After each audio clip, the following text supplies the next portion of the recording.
Nakita niyo mga kapatid?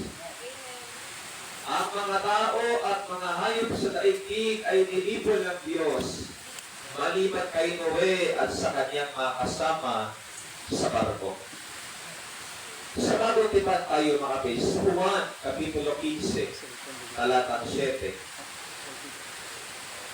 Juan, Kapitulo 15, talatang 7.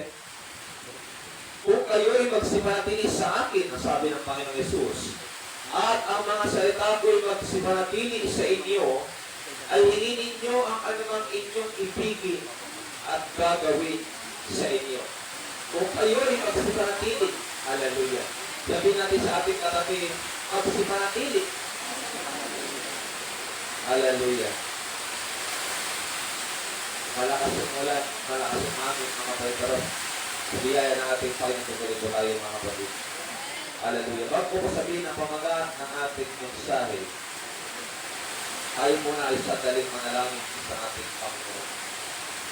Mapagpalang Diyos, aming Panginoon na may kontrol ng lahat ng bagay at may kontrol ng panahon, Panginoon. Sa iyo ang aming tiwala, sa iyo ang aming pag-asa. Sa iyo kami tumatawag, Panginoon Jesus. Patuloy po kami bigyan, Panginoon, ng maluwang panahon naman upang malaya po namin makapakinggan ang iyong mga salita, O Diyos. Sa aming ipapambuhay, sa aming magiging kalakasan, Panginoon. At sa patuloy namin magiging pag-asa sa lahat ng pag-iyo sa aming buhay, Panginoon. Kung gumagawa man ang paraan ng kaaway upang kami guluhin, Panginoon, kami ay nagtitiwala sa iyo bilang ikaw ang Diyos na makapangyarihan sa lahat. Lord, in the mighty name of Jesus, hallelujah. Tulungan niyo po ang iyong mga anak, Panginoon, sa umagang ito. Bigyan po kami ng maluwang mga panahon, bigyan po kami ng focus, ng atensyon, Panginoon, upang patuloy namin matanggap ang remang mula sa iyo, O Diyos, wala sa iyong mga salita. Panginoon, kayo na po pahala sa nalating oras, Panginoon. Muli mong gamitin lamang ang iyong lingkod bilang instrumento, O Diyos. Sa umagang ito, Panginoon, kami magpapatuloy sa iyong pangalan, Panginoong Jesus. Ito po ang aming panalangin. Amen. Amen. Hallelujah. Hallelujah. Bago tayo mga po, sabihin natin ang pamagat ng ating mensahe. Pinabagat ko po ito, stay in the midst of storm. Sabi natin sa kanya, kapatid, manatili ka sa gitna ng bagyo. Ulitin natin mga kapatid, kung sa may asawa mo na katabi mo, sa ikapatiran na kapwa mo na ni tatay, sabihin sa kanya kapatid, manatili ka sa gitna ng bagyo. Hallelujah. Praise the Lord. Palapakan natin ang Panginoon, mga kapwa na tayo lahat. Ngayong umaga mga kapatid, nalinaw po niya sa likod. Kahit medyo malakas ang ulan. Diyan mata ka lang, Brother Rinel, at kay tatay, malinaw po dyan. Okay naman, malinaw naman. So ngayong umaga mga kapatid ay nais ko pong ipangaral sa atin ang senaryo ng buhay ni Apostol Pablo. Kukunin natin yung talata at kapitulo 27 ng Gawa. Uutay-utayin po natin yung mga talata dito na alam ko mga kapatid na patuloy na magbibigay ang Diyos ng inspirasyon sa buhay natin, magbibigay ang Diyos ng kalakasan sa buhay natin, lalatigin nasa gitna rin tayo ng bagyo. Ang kapitulo 27, hallelujah, ang ating utay-utayin, ang ating hihimay-himayin upang makuha natin kung anong mensahe ng Diyos na naranasan nila na gusto rin ng Diyos na patuloy natin makuha na inspirasyon, makuha kalakasan at makuha pag-asa. Stay in the midst of the storm, mga kapatid. Kung bubuksan natin ang ating Biblia sa Gawa chapter 27, mababasa natin sa verse 9 to 10, ang sabi ng Apostol Pablo, mahabang panahon na kami naglalakbay, mapanganib na ang magpatuloy dahil nakaraan na ang araw ng pag-ayuno. Kaya pinagpayuhan sila ni Pablo, verse 10, sabi niya, mga Ginoo, sa tingin ko'y mapanganib na ang maglakbay mula ngayon at maaaring mabinsala ang mga kargamento at ang barko at nanganib pati ang buhay natin. Ang konteksto ng Mateo chapter 27, mga kapatid, lulan si Apostol Pablo kasama ang 275 na mga bilanggo sapagat sila ay hinuli dahil sa mga ngaral ng ating Panginoon. Tinagin sila ng mga imperyo dahil sila ay nangaral ng ibang pangaral para sa kanila. alam natin ang katotohanan, ang pinapangaral ni Apostol Pedro ay mabuting balita. At ang pinapangaral ni Apostol Pablo ay si Jesus na tagapagligtas ng mga Hudyo at ng mga hindi. Pero dahil nga galit ang mga Hudyo sa ating Panginoong Jesus at sa mga nagtutulong para sa Panginoong Jesus, lahat ng kanilang mga naririnig na nagtutulong ang pangalan ng ating Panginoong Jesus ay kanilang iuli. Isa sa nahuli si Apostol Pablo para humarap kay Emperador Felix sa taga-Roma. Kaya sila ay papunta talaga ng Roma. Pero mamaya may natin kung saan sila pinagpad, mga kapatid. Hallelujah, ng ating Panginoon. Kaya sabi niya, naglalakbay sila at ang kanyang hika sa kanilang mga kasama, mga kapatid, mapanganib na magpatuloy sa paglalaya. Kaya sa Apostol Pablo na buskos ng Espiritu sa ating Panginoon, pinahayagan ng Diyos na sabi niya, kung mapapatuloy kayo sa paglalakbay, sigurado makakagiri kayo sa gitna ng dagat. Kaya kung kapitan ng barko, hindi naniwala kay Pablo at sa Diyos na kanyang pinagrilingkuran, tumuloy pa rin sila na kapatid. Tumuloy pa rin sila sa paglalakbay. Hallelujah. At sa atin po ay ilang isang kristyano, mga kapatid. Kung meron mabala sa atin ang Panginoon, dapat natin pakinggan. Kung may mabala ang Diyos sa buhay natin, gamit sa pagsubok, gamit sa problema, gamit sa panahon, may mga pagkakataon, mga kapatid, binibigyan tayo ng mabala ng Diyos, mapanganib, huwag tumuloy.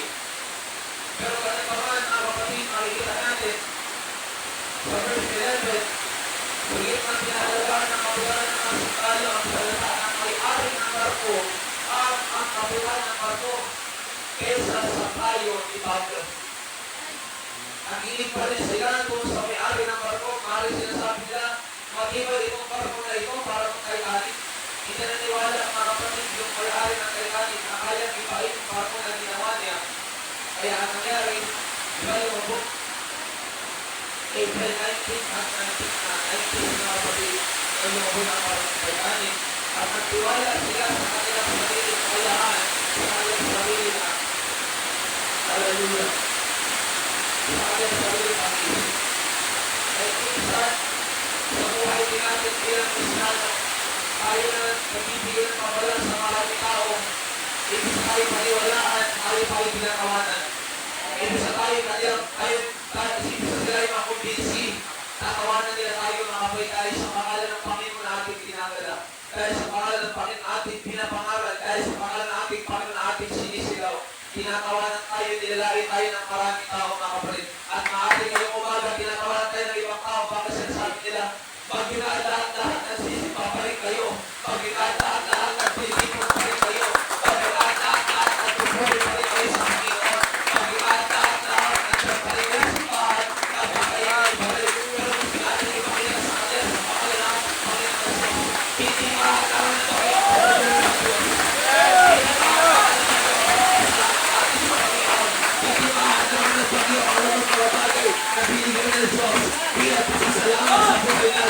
bilang pagkilala sa Diyos na pinagilimuan natin para sa atin walang ulan, walang bagyo, walang masamang panahon para bigyan natin ang papuri ang Diyos. Hallelujah. Mari para sa kanila ito ay kapaluan, pero sa Diyos ito ay kaluguran. Hallelujah. Mari iniisip nila, wala tayong pinensal, wala tayong masahe mamaya. Pero ang hindi nila alam, mga kapatid, hindi rin sukat alam mga material na tayo para identipuin ng Panginoon. Para sa atin, magsisipa tayo kahit wala naman ang bigasan. Magsisipa tayo kahit wala tayong ulam mamaya. Magsisipa tayo dahil ang Diyos, ang Panginoon, at ang Diyos, hallelujah, ang buhay ng Diyos sa buhay natin. Kagaya ng awit na sinasabi kanina, kasi sa lahat ng panahon, ang Diyos sa buhay natin. Amen. Kaya napakahirap kalimutan ng Diyos kahit may bagyo. Napakahirap kalimutan ng Panginoon kahit may mga ubos. Napakahirap kalimutan ng Panginoon kahit umuulan. Dahil sa biyaya ng Panginoon, sa kanyang kabutihan, sa kanyang kakailangan na ginawa sa ating buhay. Hallelujah, para paalap ng Panginoon. Hallelujah. Kung ganun pa man, pinabati ko kayong lahat. Hindi kayo nagpadaig sa kaaway. Ang sabi ko sa mga kapatid ng kahapon nung ako'y bumisita, mga kapatid, meron tayong katsa pabukas. Sabi ko, ang Diyos ang may kontrol ng panahon. Ang sabi ko rin kanina, ano man ang mangyari sa atin sa iglesia ito, kagaya ni Noe. Kagaya ni Noe. Bagyo sa labas. Maalon sa labas. Nagkakagulo sa labas. Pero sa loob, kaya pa sila. Kasi hawak sila ng Panginoon. At mga kapatid, ang spiritual natin araw-araw ngayon ang ating iglesia. Na kapag nandito tayo, panatag ang loob natin. Kapag nandito tayo, payapa ang puso natin. Kapag nandito tayo, may pag-asa. Kapag nandito tayo, may kapayapaan, may kagalakan sa ating Panginoon. Hallelujah. At verse 21 hanggang 22. Dahil matagal nang hindi kumakain ng mga nasa barko, tumayo si Pablo ng salita. Mga kasama ko, nakinig lamang kayo sa akin, di tayo umalis sa Kreta. Hindi sana natin inabot ang ganito. Ito ngayon ang payo ko, sabi niya, lakasan ninyo ang inyong loob, sapagkat walang mamamatay isa man sa inyo. Kaya nga lamang mawawasak ang barko. Mawawasak na yung barko, pero hindi sila mapapahamak. Masisira ang barko, pero hindi sila mamamatay. Amen. Tingnan niyo mga kapatid, hallelujah, kung gaano iniingatan ng Diyos ang mga tao sa pamagitan ng kanyang lingkod, sa pamagitan ng kanyang mga anak na naglilingkod sa kanya. Pari tayo mga kapatid. Verse 23 to 25. Nagpakita sa akin kagabi, sabi ng Apostol Pablo, nagpakita sa akin kagabi ang isang anghel ng Diyos, ang Diyos na sinasamba ko at pinaglilingkuran. Sinabi niya sa akin, huwag kang matakot, Pablo, kapag ka mo para sa emperador, alang-alang sa iyo'y ililigtas ng Diyos ang lahat ng mga kasama mong naglalakbay. Kaya pala sinasabi ng Panginoon, hallelujah, sa buhay ni Apostol Pablo, huwag kang matakot at patuloy kang sumama sa kanila kasi haharap ka kay emperador. Ite-testify niya kasi kung gaano katakila ang Diyos sa kanyang buhay. At ang plano ng Panginoon, ituloy lang nila, pero ililigtas ko sila alang-alang sa iyo. Alang-alang sa iyo na nagpapatuloy, ililigtas ng Diyos ang iyong sambahayan. Alang-alang sa iyo na naglilingkod sa Panginoon, ililigtas ng Diyos ang iyong pamilya. Alang-alang sa iyo na naglilingkod sa ating Panginoon, ililigtas ng iyong kapitbahay. Alang-alang sa iyo na naglilingkod sa Panginoon, ililigtas ng kapatid. Hindi tayo dapat magpatinag. Hindi tayo dapat, hallelujah, magpadala mga kapatid sa anumang bagay. Kung sinabi ng Diyos gawin ko, saka tayo ihinto. Pero kung sinabi ng Diyos magpatuloy tayo. Amen. Hallelujah. Sinabi ng Diyos sa kanya na manatili sila. Dahil merong gagawin ang Panginoon ay tagugulat nila mga kapatid. Hallelujah. Verse 21. Kung sinabi ni Pablo sa kapitan ng mga sundalo, o kapag hindi na napili sa barko ang mga taong iyan, hindi kayo makakaligtas. Kaya sumansad ang barko sa mababaw na pampang at ang iba sa kanila ay lumangoy. Kaya nakasansad na sila doon makapit sa mababaw na bahagi ng dagat. Gusto sana sila patayin ng mga kawal kasi nga baka matiwa-hiwala yung mga preso at kumakas. Pero nangusap ang Panginoon sa kapitan ng barko, sa pinuno ng kawal, huwag mo patayin yung mga tao. Kasi pag pinatay niya yung mga tao, kasama si Pablo mamamatay. Ang ginawa nila, pinakawalan nila, ang sabi nila, lumangoy kayo, kung kaya niyong lumangoy, papunta doon sa pampak. Hinayaan na lang nila mga kapatid. Kasi mayroong babala ang Panginoon na walang mamamatay isa man sa kanila at walang dapat patayin. Kahit yung mga kasama niya sa Pablo, hindi mananampalataya, pero dahil sa kanya, sumusunod na naglilingkod sa Panginoon ang pangako ng Diyos, ay kanilang nakuha ang kapatid. Amen? Kaya nakarating sa doon sa pampang mga kapatid at talong tayo ng verse 44, ang iba inutusan niyang sumunod na nakahawak sa mga pagla o peraso ng barko at kaming lahat ay nakarating sa dalampasigan. Iningatan sila ng Panginoon. Pagamat yung barko nawasak pero lahat sila kompleto. Hindi sila na paano. Bakit? Kasi ang pag-iingat ng Diyos wala sa barko. Nasa ating nakasakay sa barko.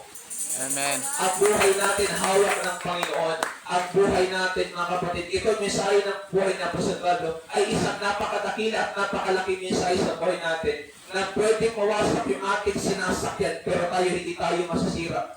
Hindi tayo mapapariwala.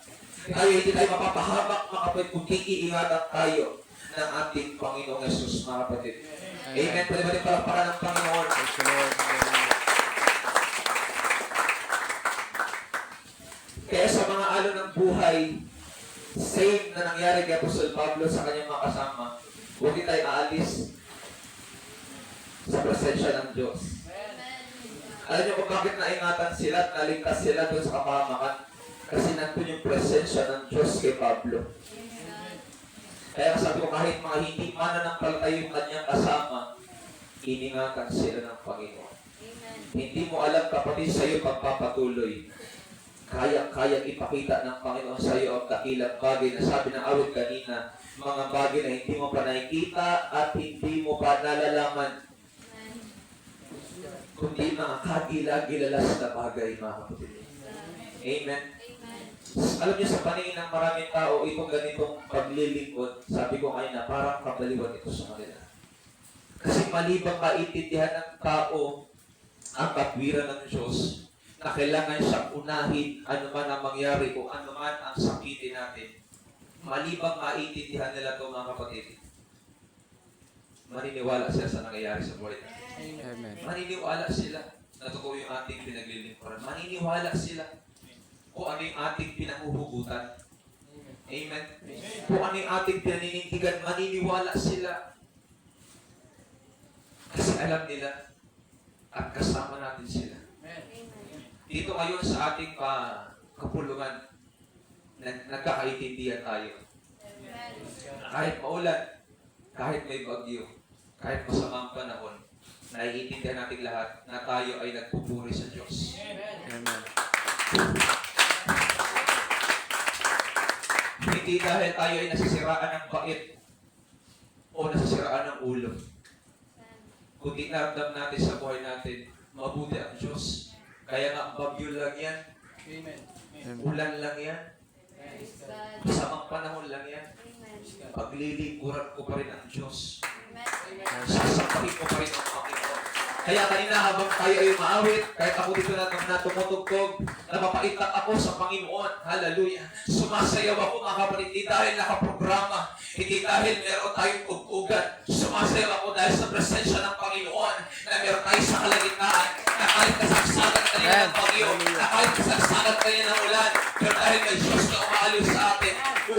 Psalms chapter 30, verse 11. Ano sabi ng Psalms chapter 30, verse 11? Pinalitan mo ng kalungkutan. Nagsayaw. Amen. Sabi niya rin David, pinalitan mo, Panginoon, yung aking kalungkutan. Nagsayaw. Kaya hindi tayo ang nagpapasayaw sa ating sarili. Ang presensya ng Diyos. Amen. Ang kapangyarihan ng Diyos ang nagbibigay ng indak, ang nagbibigay ng sigla sa buhay natin para kahit may malamig ang panahon, para kahit bubuhos ang malakas na hangin, hallelujah, tayo ay patuloy pa rin. Na sumasamba. Hallelujah. Umawit sa ating Panginoon. Amen. Sabi mo sa katabi mo, salamat sa Panginoon. Salamat sa Panginoon. Hallelujah. Tingnan niyo, tumigil mga kapatid. Sasawa din po yung ulan. Patuloy lang tayo mga kapatid. Hallelujah. Patuloy lang tayo sa paglilingkod natin sa ating Panginoon, sa ating Panginoon. Pwede ba natin palakpakan ng Panginoon? Amen. Hallelujah. Palakpakan natin ng Panginoon. Kanyang kapatihan, kadakilan. Hallelujah. Kaya magpatuloy lamang tayo mga kapatid. Dahil tayo ay tinawag na ating Panginoon at tayo ay mayroong gampanin. Tayo ay mayroong tungkulin sa ating Panginoon na kinakailangan natin magpatuloy. Sabi ko nga kanina mga kapatid, kung sabihin na ng Diyos tumigil tayo, doon na tayo titigil. Pero hanggat walang sinasabi ang Panginoon, kung ang demonyo lang ang nagsasabing tumigil tayo, huwag tayo maniniwala. Huwag tayo makikinig mga kapatid sa Kanya.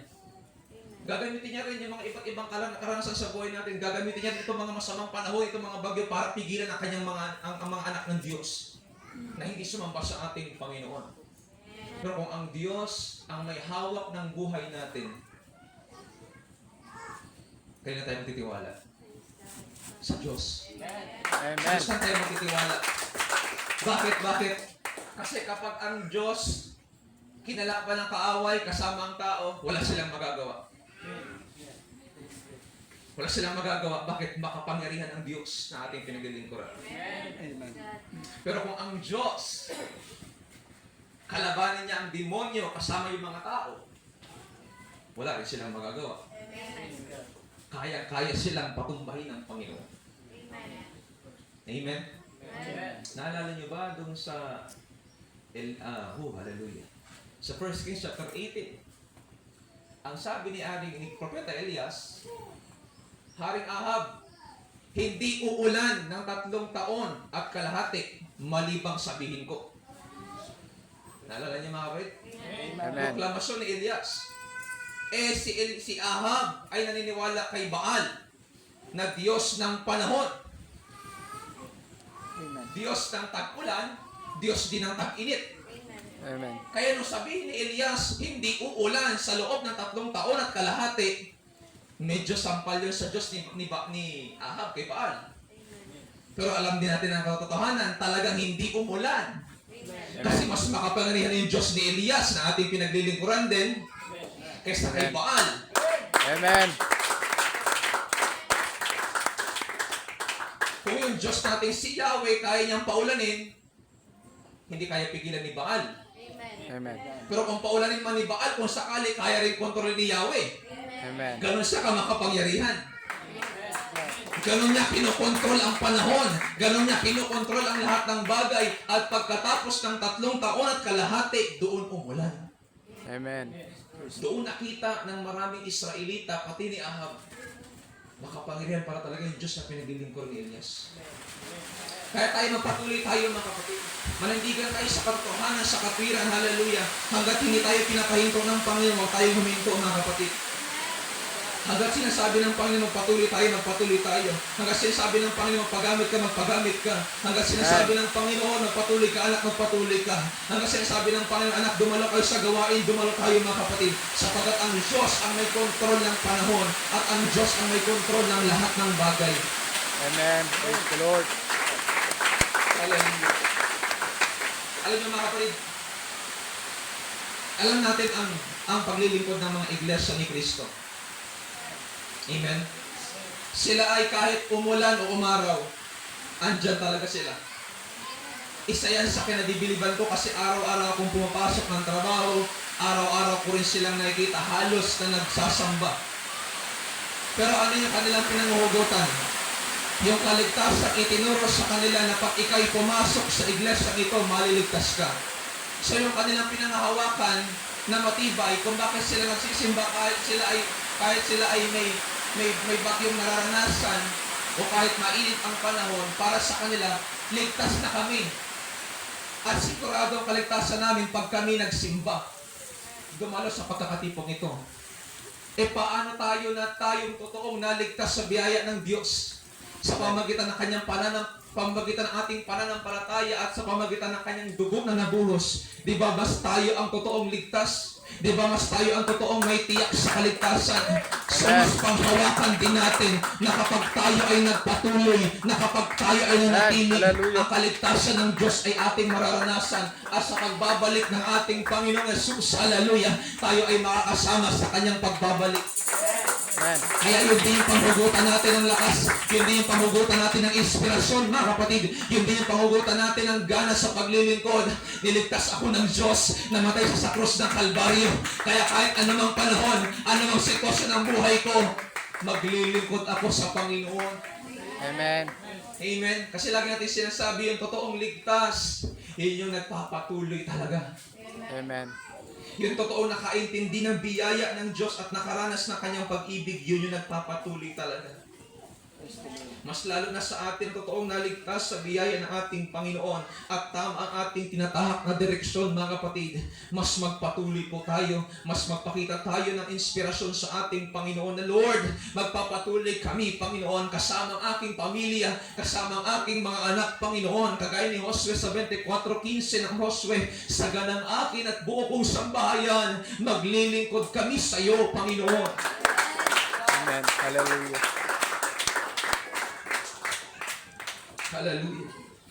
Kaya alam niyo, mga kapatid, sa mga bagyo na ating nararanasan sa buhay, isa sa mga bagay na natutunan ko, napakahalaga mayroon tayong malalim na pundasyon sa Panginoon. Alam niyo po yung nyog, ang nyog napakalalim ng ugat niyan, mga kapatid. Habang tumataas din po yan, lumalalim yung kanyang ugat sa lupa. Kaya mapansin niyo, mga kapatid, ilan sa mga nyog na matatandaan na kahit malakas yung bagyo, sumusunod lang yan sa hangin. Bakit? Malalim yung kanyang pundasyon. Hindi siya basta-basta mabubuwal. Sa Mateo chapter 7, sinabi ng Panginoon, magsitayo kayo ng bahay sa pundasyon ng bato, hindi sa buhangin. Ang batong ito magpapalalim sa atin at ating palalamin ang ating pananampalataya. Walang iba kundi si Jesus. Pag siya ang ating pundasyon, mga kapatid, hallelujah, masabi natin, panatag ako dahil sa iyo. Amen. Masasabi natin, Diyos ka sa amin, Panginoon. Masasabi natin, nararapat ka sa papuri, nararapat ka sa pagsamba. Dahil meron tayong malalim na pundasyon sa atin pong Panginoon, mga kapatid. Hallelujah. Magpatuloy po tayo sa pagmanalangin sa katwiran ng Panginoon. Magpatuloy po tayo sa pagdalo sa gawain ng Diyos, sa ating pananamit na may kaayusan, mga kapatid, sa ating pangangaral at pagpapahayag ng salita ng ating Panginoon, mga kapatid. Bakit? Kasi makakita ng mga tao sa lugar na ito ang pagtulong ng Diyos sa buhay natin at ang pagpapalang ibabalik ng Panginoon sa atin sa ating paninindigan. Alam niyo, mga kapatid, sabi ko kanina, si Paul at yung kanyang mga kasamang bilanggo, papunta sila ng Roma. Parang Supreme Court, kataas-taas ang hukuman ng Roma, lilitisin sila. Kaya sila pupunta doon, mga kapatid. Ibabiyahe sila ng barko, kasama si Alice. Ay, di. Sa mga updated sa balita, Alice Go. Sumakay doon ng yate, wala katuwang na Pilipino. Hindi tayo naniniwala doon na, hallelujah. Amen? So, lula ng barko si Apostol Pablo kasama ang 275 na mga bilanggo. Papunta ng Roma. Pero dahil malakas ang hangin sa lugat sila, hindi sila makapunta ng Roma, pinadpad sila ng pinadpad hanggang mapunta sila ng Malta. Amen. At kung babaybayin nyo, mga kapatid, ang 22 hanggang 27 hanggang 28 ng gawa, kung bakit niloob ng Diyos, hallelujah, na sila ay makarating ng Malta, hindi muna ng Roma, kasi marami sa Malta hindi pa nakakakinig ng salita ng Diyos. Amen. Marami sa Malta hindi pa kilala si Kristo. Marami sa mga taga-Malta ang may multa. Kasalanan. May multa. Kailangan magmulta, magbayad. Kasi may kasalanan sila sa Panginoon, kailangan nila magmulta. Hindi nila mamumultahan sa kanilang kasarili. So pinadala ng Diyos si Pablo para yung pagmumulta nila, bayaran ang kasalanan. Amen. Nagtupo ng ating Panginoon sa pamagitan ng pananampalataya. Praise Hallelujah. God. Isatin ba kayo mga kapatid? So doon sa Malta, maraming na-convert na Kristiyano. Praise the Lord. Anong naging dahilan? Bagyo.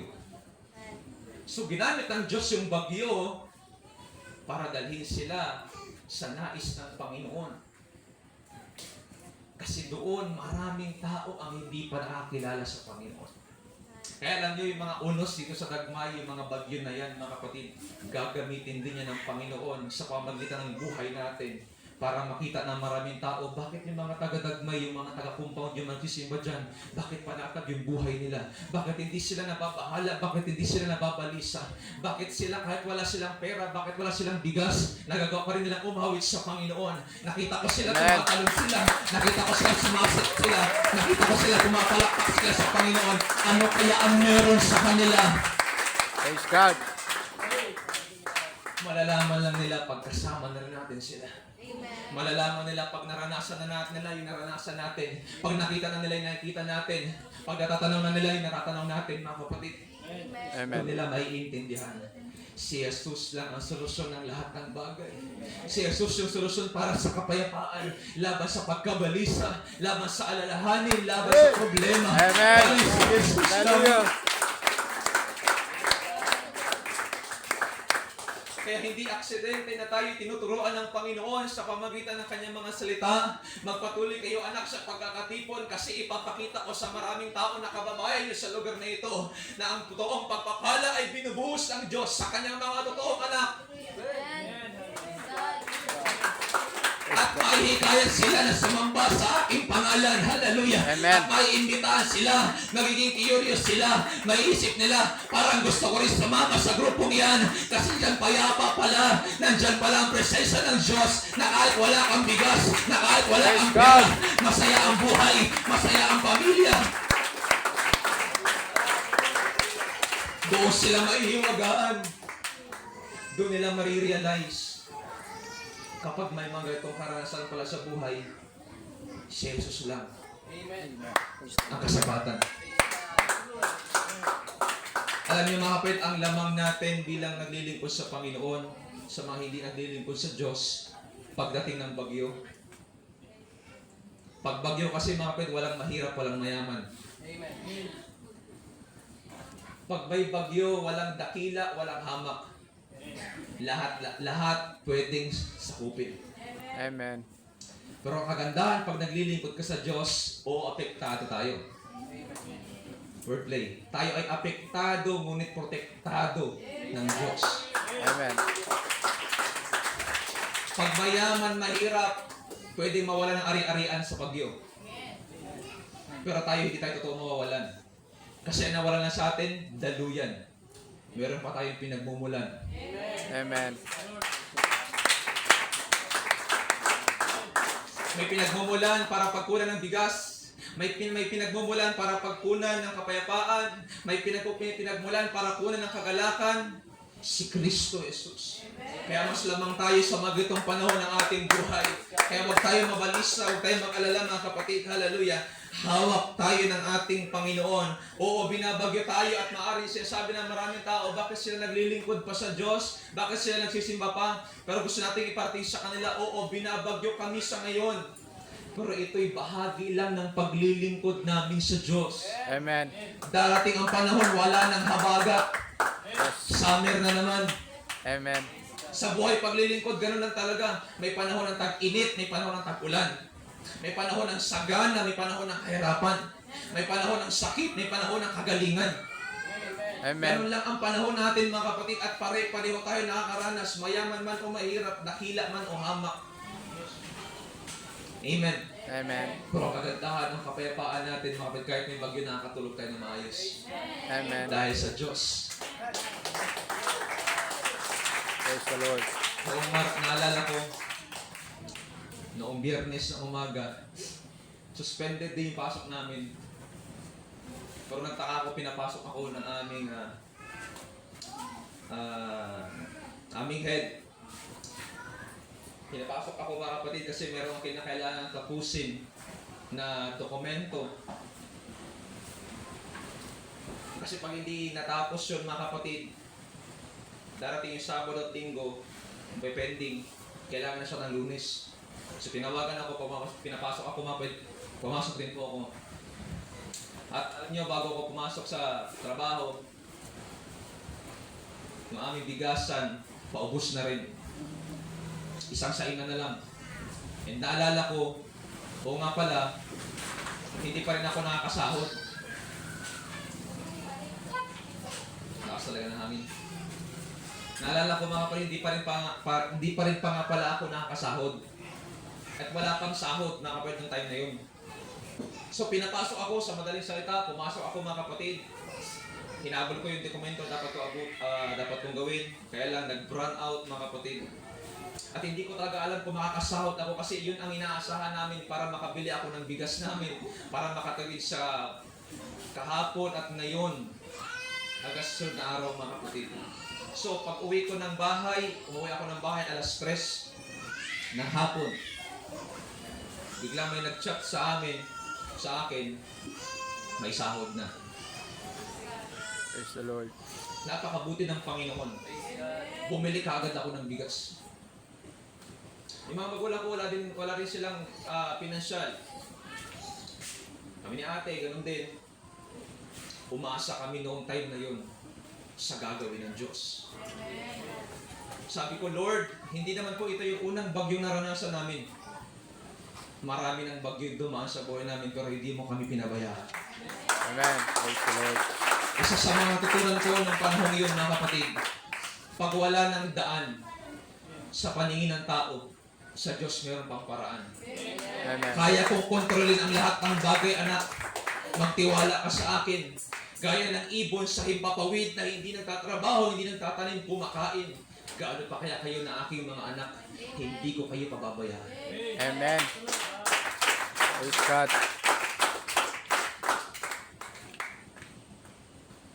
Sa mga ganitong panahon, mga kapatid, talagang nagkakaisa tayo ng diwa. Nagkakaisa tayo ng puso. Kasi kung ano yung wala sa akin, alam ko yun din ang wala sa inyo. At kung ano yung wala sa inyo, ay ganun din ang wala sa akin, mga kapatid. Pero akala natin wala. Pero meron. Amen. Meron. Si Elias, nung siya ay nawala ng pagkain doon sa Sarepta, nahibas na yung tubig, wala na siyang mainom, wala na rin uwak na nagsusupply ng pagkain sa kanya.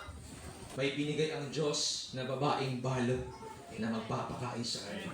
Tandaan nyo palagi, mga kapatid, pag wala ng daan sa paningin natin, ang Diyos meron pang paraan.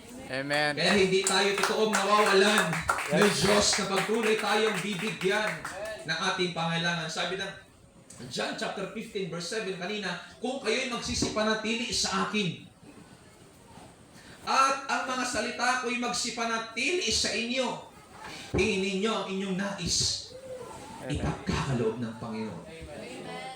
Ganon kabuti ang Panginoon. Kung mananatili tayo, may kondisyon ng Diyos. Kung mananatili tayo sa Kanyang presensya, kung mananatili tayo sa Kanyang piling, mga kapatid, hindi tayo pababayaan ng ating Panginoon. At sa pamamagitan ng ating pagpapatuloy, makikita ng mga tao na hindi mali ang ating sinasabi. Na hindi mali ang ating pinaninindigan.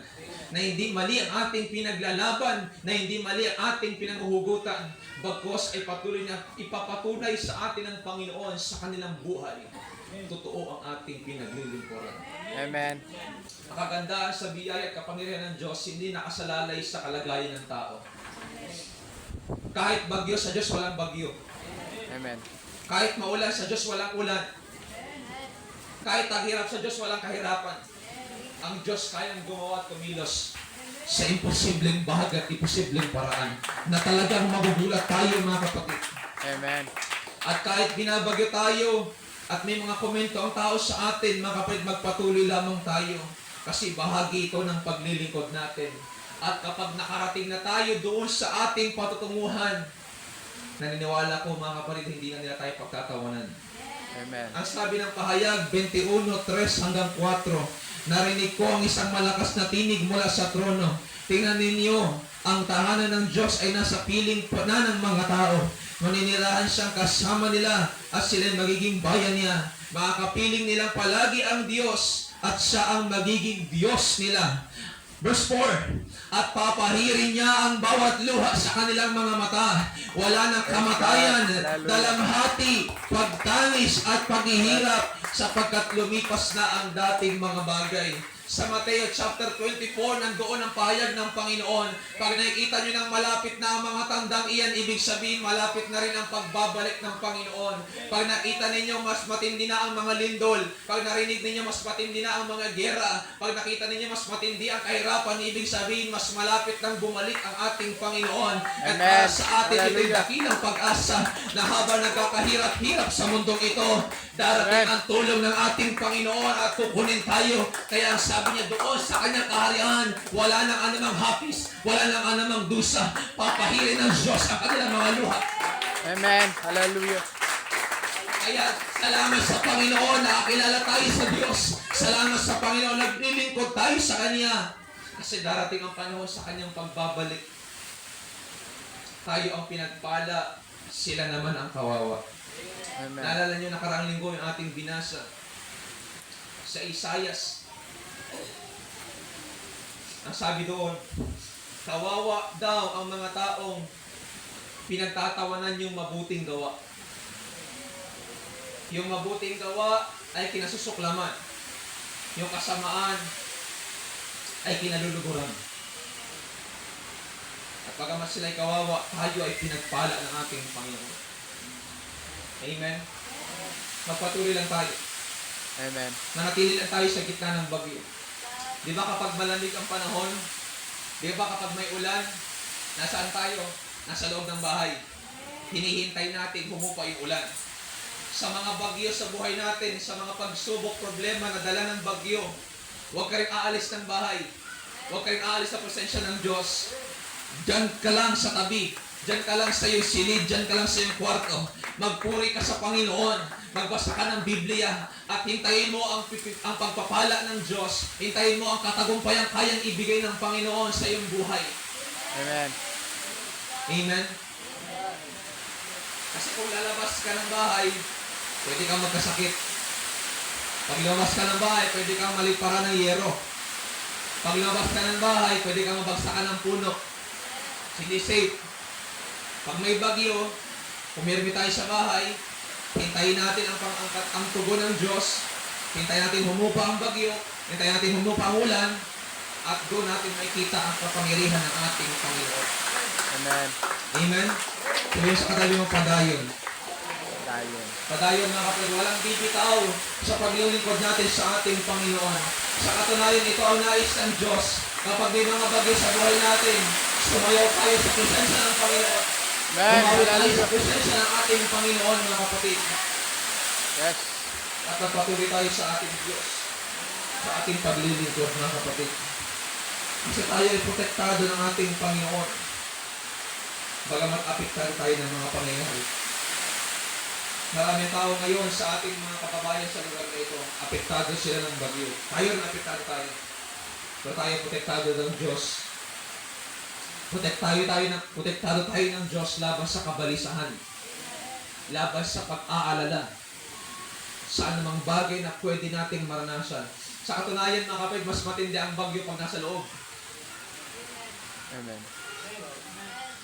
Mas matindi ang bagyo pag nasa loob ng isip at nasa loob ng puso. Mas mahirap pahupain yan. Yung bagyo, yung gumugulo yung isipan, gumugulo yung puso.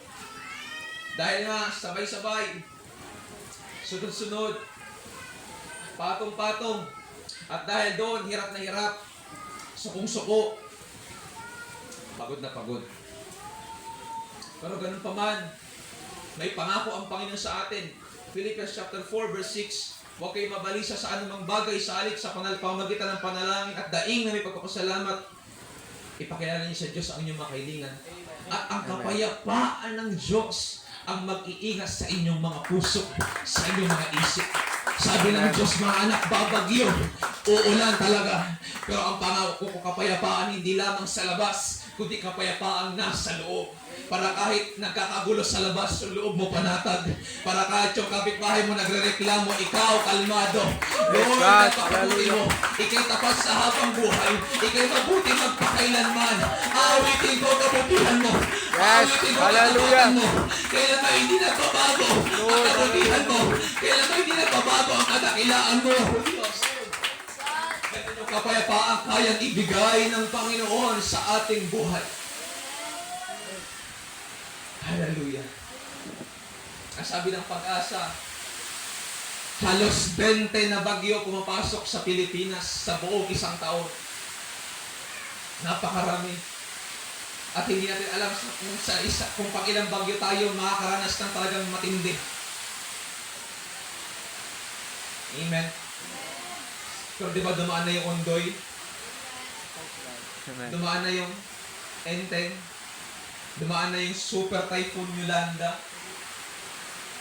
na pinakamamabagsik na bagyo na dumating sa bansang Pilipinas. Pero buhay pa rin naman tayo sa biyaya ng Panginoon. Nawasak yung bahay, nawasak yung tirahan, nawasak yung pastoral house, pero hindi nawasak ang mga anak ng Diyos. Amen. Kasi ang pag-iingat ng Panginoon Ang pag-iingat ng Diyos, mga kapatid, doon sa nakatira sa bahay. Amen. Kaya kahit yung mga pawid nagkakanda wasak-wasak, yung mga kawayan nagkakanda putol-putol, yung mga anak ng Diyos, hallelujah, buhay. Amen. Dahil ang pag-iingat ng Panginoon nasa ating buhay. Amen. Kaya huwag tayo matakot, mga kapatid. Pag naintindihan natin lahat, mga kapatid, na ang Diyos ay mas makapangyarihan sa lahat, walang bagay dapat kang ikatakot. Walang bagay dapat kang ikabalisa. Amen. Kasi alam mo, makapangyarihan siya. Kaya nga sinabing makapangyarihan. Saan merong kayang makapangyari sa lahat ng bagay. Kaya siya ay makapangyarihan sa lahat. Kahit may mga bagyo man na sugoy ng kaaway, siya yung may kapangyarihan na pumigil, kumontrol, at magwasak. Amen? Yes. Nakuha natin, mga kapatid. Magpatuloy tayo. Magpatuloy tayo sa Panginoon, mga kapatid. Sa paglilingkod natin sa ating Diyos. Dahil tayo ay tinawag at pinili ng ating Panginoon. At ang kagandahan dito, mga kapatid, kahit wala tayo sa loob ng iglesia, ang pagkilos, ang pag-iingat ng Diyos nasa ating buhay. Kasi ang totoong templo, hindi ito. Ang totoong templo, tayo. Kaya kahit wala ka sa templo ng Diyos, kahit wala ka sa church, sa iglesia, bilang ikaw ang totoong iglesia, ang tinubos ng dugo ni Kristo Jesus, kahit saan ka man magpunta, kaya kang ingatan ng Diyos. Kahit saan ka magpunta, kaya kang alalayan ng Panginoon. Kahit saan ka magpunta, kaya kang abutin ng Panginoon. Kaya kang iligtas ng Diyos. Ganun ka makapangyarihan ang dugo ng ating Panginoon na nabalot sa ating pong buhay, mga kapatid. Hallelujah. Napatuloy po tayo. Amen. Napansin nyo, kanina ko pa yung ultimate setang magpatuloy at manatili. Kasi ito talaga yung ating gagawin sa buhay na ito. Amen. Wala tayong ibang kakapitan, kundi ang Panginoon lamang. Wala po tayong magagawa sa gana ng ating sarili. Pwedeng mawala ang lahat ng bagay sa mundong ito. Pero ang pangako ng Diyos, hindi siya mawawala sa buhay natin. Hindi siya lilipas. Hindi siya lalayo. Ang Diyos, pag may bagyo, hindi siya tumatakas. Amen. Hindi siya tumatakas.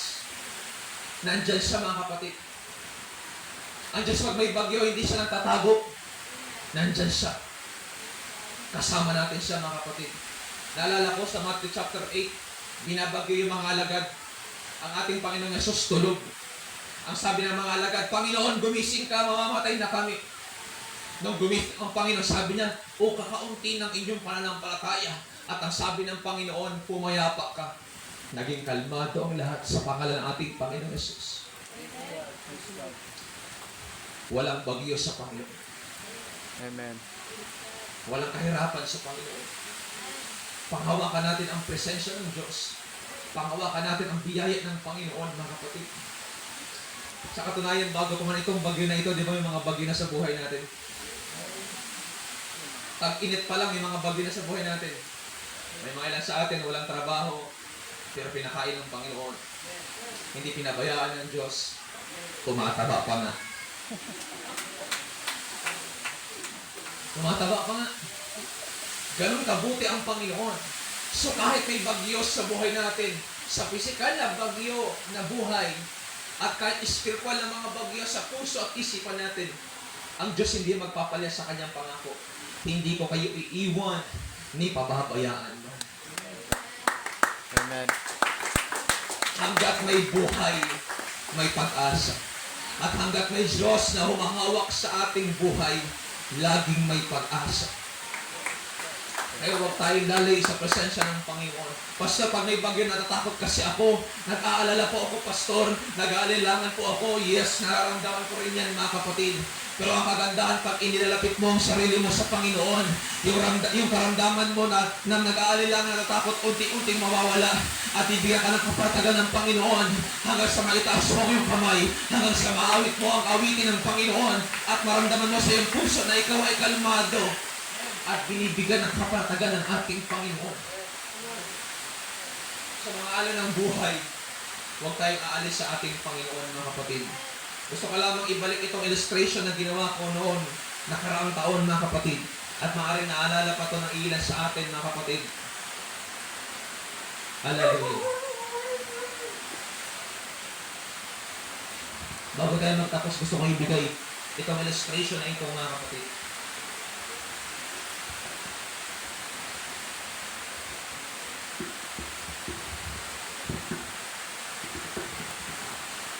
Sa papel na to. Plain. Yung buhay natin parang ito. And, ito naman yung mga pagsubok sa buhay, yung mga bigat. At tayo mga kapatid niya, naiikot tayo sa sitwasyon. Kaya kapag yung buhay daw natin bilang Kristiyano, mga kapatid, ay hindi dumadaan sa mga pagsubok, plain lang, walang pagkakadaanan, walang pagsubok, walang problema, plain lang. Kapag yan ay dumagan, ang mga problema at pagsubok, na kaaway, bibigay yan, mga kapatid. Bibigay. Amen? Kahit anong gawin natin dyan, pahalang, pa-ekis, bibigay yan, mga kapatid, kasi sa bigat ng volume. Hanggang sa bumagsak siya, hanggang sa hindi niya makayanan kasi na-plain ang buhay. Pero kapag ang buhay ay dumaan sa mga pagsubok at nilukot-lukot, minsan yung mga paglukot na ito yung mga problema sa pinansyal. Ito yung mga anak mo na pasaway. Ito yung mga anak mo na matitigas ang ulo. Ito yung problema mo sa kapitbahay mo. Ito yung problema mo sa sarili mo. Lahat patong-patong na sabay-sabay. Patong-patong, mga kapatid. Nahihirapan ka. Pero ang intensyon ng Panginoon hindi para saktan ka. Ang intensyon kasi ng Panginoon ay bigyan ka ng isang matibay na tindig at tayo. Kaya tingnan nyo, kapag ito, mga kapatid, ay nilapat natin dito. Dumating man yung kabigatan ng buhay, manatili kang kalmado. Kasi pinaparatag ka ng Diyos. Masakit ito, itupi ka. Masakit ang itupi. Amen. Masakit ang itupi, masakit ang dumaan sa pagtuturo ng ating Panginoong Jesus. Pero ang intensyon ng Panginoon, hindi ikaw ay saktan, kundi kayanin mo yung bigat. Para kahit napakatagal na lang bigat na meron ka, kaya mo pa rin magsimba. Amen. Kaya na pa rin magpatuloy. Kahit pasan-pasan mo yung bigat, kahit pasan-pasan mo yung bagi, kahit pasan-pasan mo yung suliranin mo sa anak mo, pasan-pasan mo yung suliranin mo sa pinansyal, kahit pasan-pasan mo yung pangangailangan ng iyong pamilya, dagan na dagan ka sa mga pangangailangan ng mga anak mo sa school, pangangailangan sa bahay, na parang tinutupi ka, Lord, wala namang katapusang tupi ito, Panginoon, tinupi na ako, tinupi pa ulit, tinupi pa ulit, tinupi pa ulit, para sabi ng hindi ko yan, hindi para paghirapan ko kayo, niloob ko yan para tumatag ka, para lahat ng bigat kayanin mo, para lahat ng pasan kayanin mo, para lahat ng bigat, lahat ng pressure kayanin mo, para kahit anong mangyari, anak, matibay ka sa paglilingkod sa Panginoon. Amen. Praise the Lord. Hallelujah. Ito, karamdaman ito. Minsan karamdaman ito, mga kapatid. Ito minsan problema sa pinansyal. Lahat patong-patong na sabay-sabay na, pero ang gusto ng Panginoon, maging matibay ka at kayanin mo ang lahat. Para hanggang sa kanyang pagbabalik at kinuha niya na yung pasan. Nasa kamay ka pa rin ng Diyos. Hindi ka mawawala. Amen. Palapalatin ng Panginoon, tayo po'y tumayo, mga kapatid. Hallelujah. Hallelujah. Purihin natin ang Panginoon sa gitna ng bagyo, mga kapatid. Awitan natin ang Panginoon sa gitna ng bagyo. Hallelujah. Praise the Lord. Praise the Lord.